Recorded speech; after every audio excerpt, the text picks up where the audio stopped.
जय जय रघुवीर समर्थ। नको दैन्यवाणे जिणे भक्ती उणे। अति मूर्खत्या सर्वदा दुःख दुणे। धरी रे मना आदरे प्रीतिरामी। नको वासना हेमधामी विरामी। जय जय रघुवीर समर्थ। श्रोता वक्ता श्रीराम समर्थ। जय जय रघुवीर समर्थ। श्रीराम आपल्या सर्वांच्या हृदयस्थ बसणाऱ्या आत्मारामास साष्टांग प्रणिपात करून मनोबोध एक अंतरयात्रा हा श्री समर्थ रामदास स्वामी विरचित मनाच्या श्लोकांचा जो आपण चिंतनात्मक मागोवा घेत आहोत, सज्जन हो, आज आपण त्यातील श्लोक क्रमांक 65 याचं चिंतन करणार आहोत। समर्थांनी गेल्या श्लोकामध्ये आमच्या या मनाची अवस्था आम्हाला समजावून सांगितली। का हा हरिबोध आमच्या हृदयामध्ये स्थिरावू शकत नाही, याचं कारण एकच आहे, अति मूढता, अति कामना, अति लोभ आणि अति विषय या चौघांनी आमच्या मनावरती जणू काही अधिराज्य केलेलं आहे। मन त्यांच्या अंकित झालं असल्यामुळं त्या मनाला या रामरूपाला, या रामनामाला घट्ट धरण्याचा काही केल्या बुद्धीच होत नाहीये, दृढताच येत नाहीये, त्याच्यामध्ये तेवढं सामर्थ्यच येत नाहीये। मग आम्हाला विवेकाने समर्थ माऊली समजावून सांगतेय की अरे ठीक आहे, तुला हा लोभ सोडवत नाहीये, तुला हा काम सुटत नाहीये, तुला हे विषय सुटत नाहीये, ही तुझी मूढता संपत नाहीये, पण या सगळ्याची परिणिती तरी बाळा कशात होते हे बघ ना एकदा। आमचं कसं झालंय माहिती का?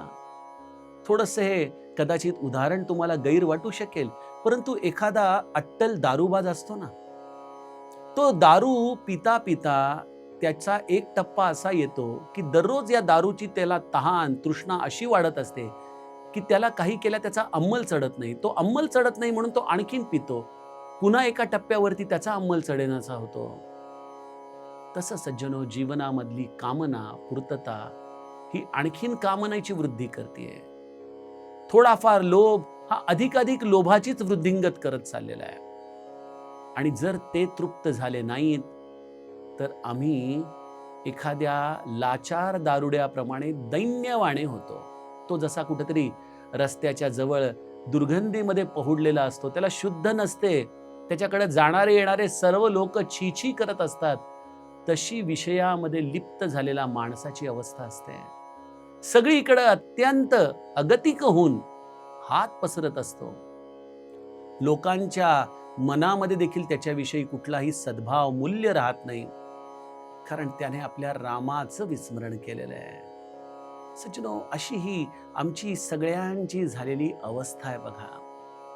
त्यामुळे समर्थ म्हणतात आजच्या श्लोकामध्ये की नको दैन्यवाणे जिणे भक्ती उणे। म्हणा, अरे असं दैन्यवाणे जीवन जगायचं, लाचार होऊन विषयांच्या धुंदीमध्ये कुठेतरी या दुर्गंधीमध्ये स्वतःला झोकून देऊन आपला लौकिकाची पर्वा न करता अशा पद्धतीने हे जीवन, खरोखर ही अशी लाचार अवस्था का झाली बरं आपली?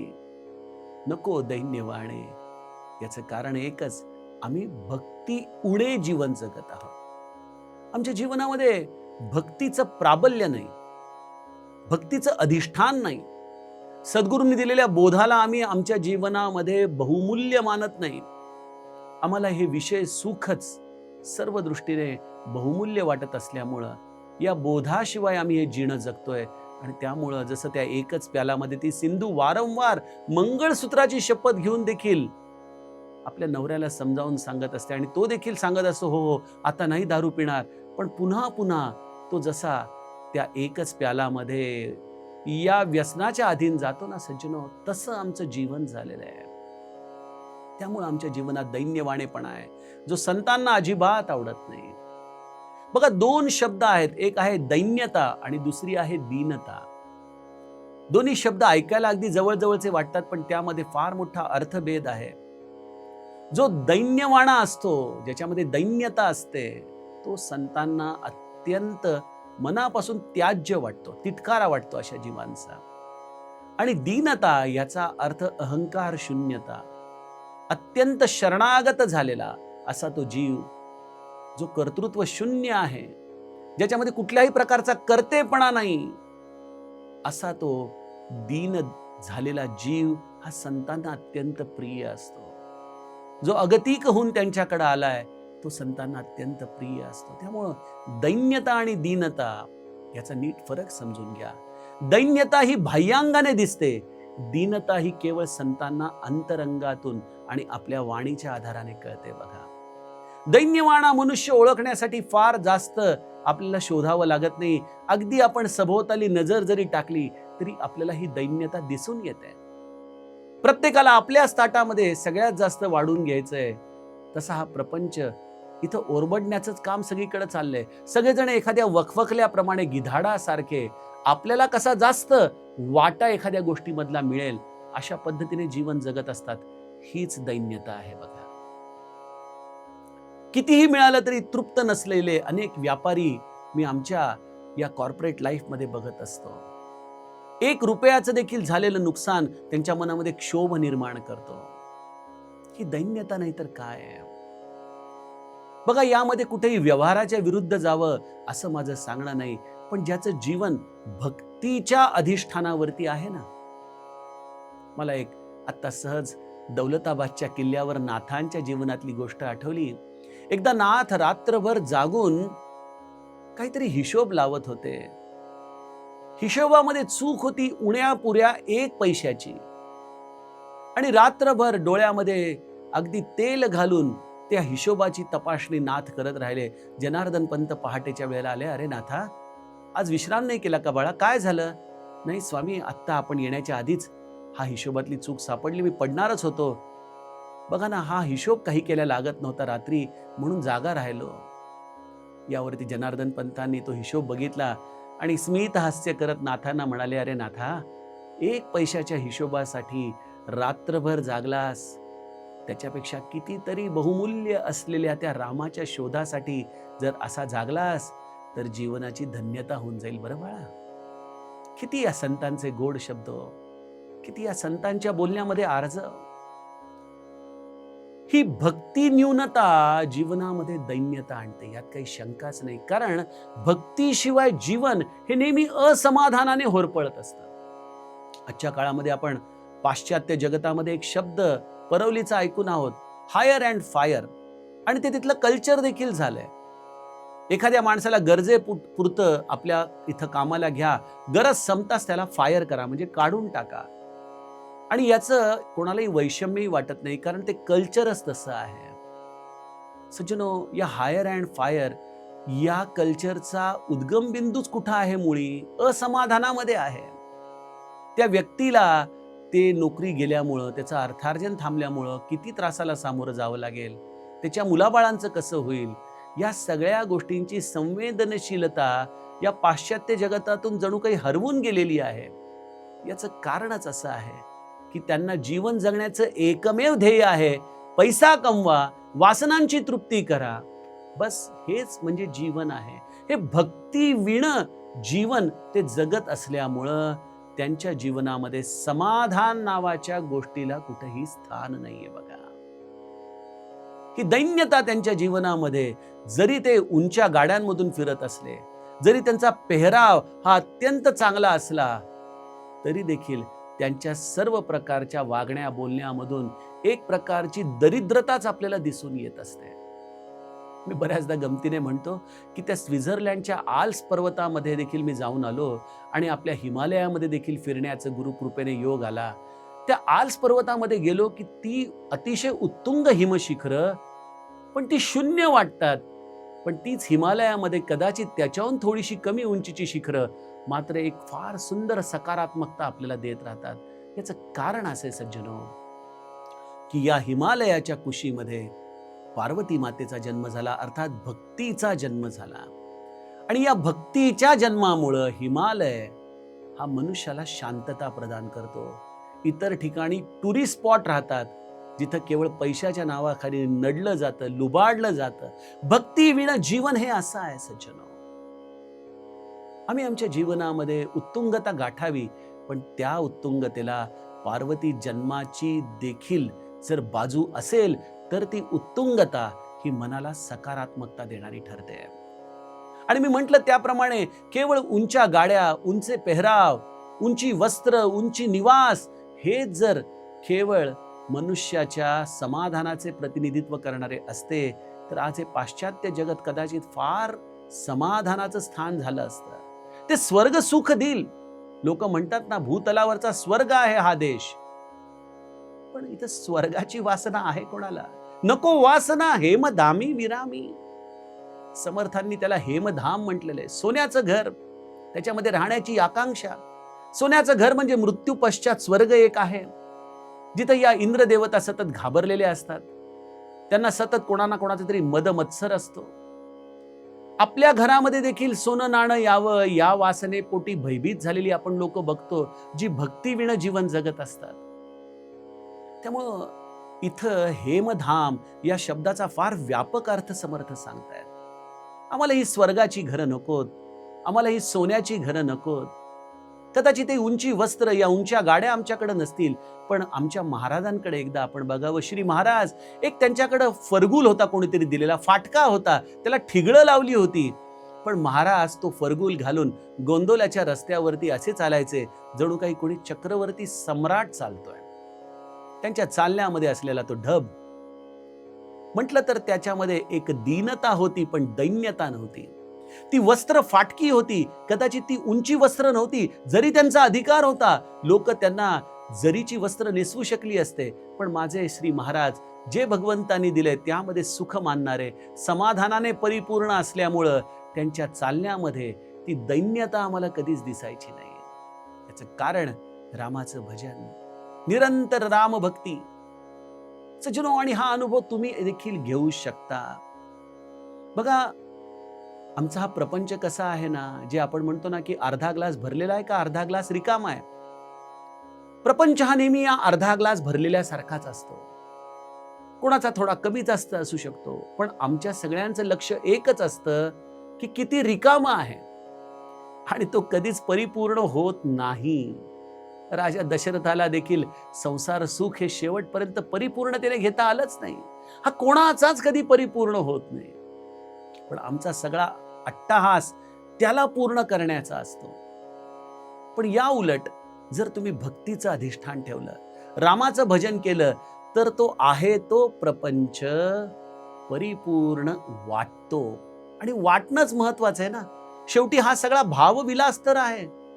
कुठली वस्तू ही परिपूर्ण नसते, त्या वस्तूपासून मिळणारी भावना हीच आम्हाला परिपूर्णता देते. असो द्या प्रपंच अर्धवट, असेल तो अर्धा ग्लास भरलेला, अर्धा रिकामा, पण तो माझ्या रामाचा आहे. त्यामध्ये जर मी राम भजन ठेवलं तर आहे तो प्रपंच मला रामाचा समजल्यामुळं परिपूर्ण वाटू लागतो. बघा, नको दैन्यवाणे जिने भक्ती उणे, अतिविषयी सर्वदा दुःख दुणे. विषय हा प्रपंचाचा अविभाज्य भाग आहे. या विषय भोगांसाठीच म्हणून काही आम्ही प्रपंच स्थापन करतो, पण बऱ्याचदा हे विषय आमच्या मनासारखे मिळाले नाहीत की दुःख होणं हा या प्रपंचामधल्या माणसाचा स्वभाव आहे. पण अशा प्रापंचिकाला जर रामभक्तीचं अधिष्ठान असेल आणि जर त्याच्या जीवनात रामभक्तीचं अधिष्ठान नसेल तर काय फरक पडतो हे समर्थ या श्लोकाच्या या चरणामध्ये सांगतात. अतिविषयी सर्वदा दुःख दुणे, डबल. म्हणजे एखाद्याला एखादी जखम झाली की दोन व्यक्तींच्या प्रतिक्रिया या वेगवेगळ्या असू शकतात. ज्याची त्याची सहनशक्ती ही कमी जास्त असते. ज्याची सहनशक्ती कमी आहे तो अगदी आकांड तांडव करेल, आणि ज्याची सहनशक्ती जास्त आहे तो ते शांतपणे सहन करेल. प्रपंचामध्ये न्यूनता असल्यामुळं मनुष्याला विषय दुःख देणारच, पण जो रामभक्तीमध्ये आहे तो त्या विषय दुःखांना त्याचा स्वभाव समजून स्वीकारतो, त्याच्याविषयी कुठली तक्रार करत नाही, आपलं समाधान या रामभजनामध्ये तो टिकवतो. पण या उलट जो रामभजनात नाही तो मात्र या सर्व प्रकारच्या दुःखांनी होरपळून निघतो. अगदी छोटीशी गोष्ट असते, पण ती छोटीशी गोष्ट देखील त्याला अगदी हतबल करून टाकते, अगतिक करून टाकते, असहाय्य करून टाकते. याचं कारण ती भक्तीचं अधिष्ठान जीवनात नाही. तो राम त्याने आपला सर्वस्व मानला नाही, त्यामुळे त्याला हे जीवन टप्प्याटप्प्यावरती अत्यंत त्रास देणारं ठरतं बघा. मग अशा वेळेला समर्थ म्हणतात, अरे मना नको वासना हेम धामी विरामी, धरी रे मना आदरे प्रीती रामी. अरे रामाची ही प्रीती मना आदरपूर्वक तू धारण कर बरं, आदरपूर्वक. कारण राम हे एक असं तत्व आहे, जरी मी मूढ असलो तरी त्या मूढतेला अतिमध्ये तो परावर्तित करणार नाही. जरी मी कामी असलो तरी त्या कामाला तो एका टप्प्याच्या पुढे जाऊ देणार नाही. जरी मी लोभी असलो तरी तो राम आपल्या विवेकाने त्या लोभातून क्षोभ निर्माण होणार देणार नाही. मी जरी विषयी असलो तरी त्या विषयांना अतिविषय अशा परिस्थितीमध्ये हा रामराया येणार नाही. कारण रामाचं नाम हे या सगळ्याला मर्यादा पुरुषोत्तमासारखी मर्यादा घालून देतं, आणि आम्हाला ते कधीच या अति अवस्थेमध्ये नेत नाही. मग यासाठी काय करावं? त्या रामालाच आपण अत्यंत आदराने आपल्या हृदयामध्ये जतन करावं. आहे बाबा असा मी, तुका म्हणे तुझा जैसा तैसा दास, न करी उदास माय बापा. आहे तुझा असा दास, विषयी आहे, कामी आहे, लोभी आहे, आणि जर तू नसशील तर हा अति होण्यामध्ये याला क्षणभर देखील वेळ लागणार नाही. पण रामा आता अड उभा राहे नारायणा, रामा आता तूच मला सांभाळ, तूच मला वाचव, तूच माझ्या हृदयामध्ये विवेक जागृत कर, तूच माझ्या निरंतर हृदयामध्ये राहून माझं रक्षण कर रामा. ही अत्यंत आदराने आलेली काकुळती हा या रामाच्या चरणी व्यक्त झालेला आदर भाव आहे. आणि राम आपल्या भक्ताच्या रक्षणासाठी निरंतर हातामध्ये धनुष्यबाण घेऊन उभाच आहे. कारण जेव्हा ती भावना अति या सदरामध्ये जायला लागते, त्या क्षणी रामनामाचा बाण त्या चित्तामध्ये जाऊन त्या भावनेला तो शिथिल करतो. आणि हा अनुभव तुम्हाला येईल बघा. तुम्ही जर रामामध्ये असाल तर भावनांचा क्षोभ होईल, पण त्या क्षोभातून कृती तुमच्याकडून घडणार नाही. कारण त्या क्षोभाला लगेच शांतता प्रदान करणारं हे राम नाम तुमच्या हृदयामध्ये वास करतं. तो राम आपल्या या नामाचा बाण मारून या अति अवस्थेपासून तुम्हाला वाचवतो. पण यासाठी एकच करावं, धरी रे मना आदरे प्रीती रामी. या रामाच्या चरणी आपण अत्यंत आदराने प्रीती धरावी. आणि काय, नको वासना हेम धामी विरामी. ही सोन्याची घरं बांधण्याची वासना आपण आपल्या जीवनामध्ये ठेवू नये. जसं आहे तेच घर जर आपण समाधानाने स्वीकारलं ना, तर ते घर आपल्याला निश्चितच सोन्यापेक्षा देखील आनंद देणारे ठरेल. आणि काय करायचं त्या सोन्याच्या घरांचं? आपण लहानपणापासून ती गोष्ट ऐकत आलो ना, त्या राजाला सिद्धी असते, ज्याच्यावरती हात ठेवेल त्याचं सोनं होत असतं. एक दिवशी तो चुकून आपल्या मुलीच्या डोक्यावर हात ठेवतो आणि त्या मुलीचं देखील सोन्याच्या पुतळ्यामध्ये परावर्तन होतं. सज्जनो, या सोन्याच्या वास्तूंचा हव्यास सगळं जग करतंय. आपण थोडंसं वेगळं व्हावं, आपण खऱ्या अर्थाने रामदासी व्हावं, आणि रामाच्या बद्दल आपण मनापासून आदरपूर्वक प्रीती धरावी. आणि मग राम ठेवेल तेच सोन्यासारखं समजून जगायला शिकावं. बघा जीवन किती आनंदमय होईल. तुम्हाला लोक सगळेजण हवेसे वाटू लागतील लोकांना. तुम्ही हा दैन्यवाणा मनुष्य हा सगळ्यांना त्याज्य असतो, पण जो राम भक्तीमध्ये असतो ना, त्याच्याजवळ सगळेजण प्रपंची निमाले साधू संगे, तसे सगळेजण तुमच्या जवळ येतात. कारण तुमच्या जवळ ती गोष्ट आहे जी जगामध्ये कोणाजवळ नाही. ती आहे परम शांतता, परम समाधान, परम आनंद, जे भक्तीच्या द्वारे आम्हाला प्राप्त होत असतं. समर्थांच्या श्लोकाचा हा आपण गुरुकृपेने भावार्थ बघितला.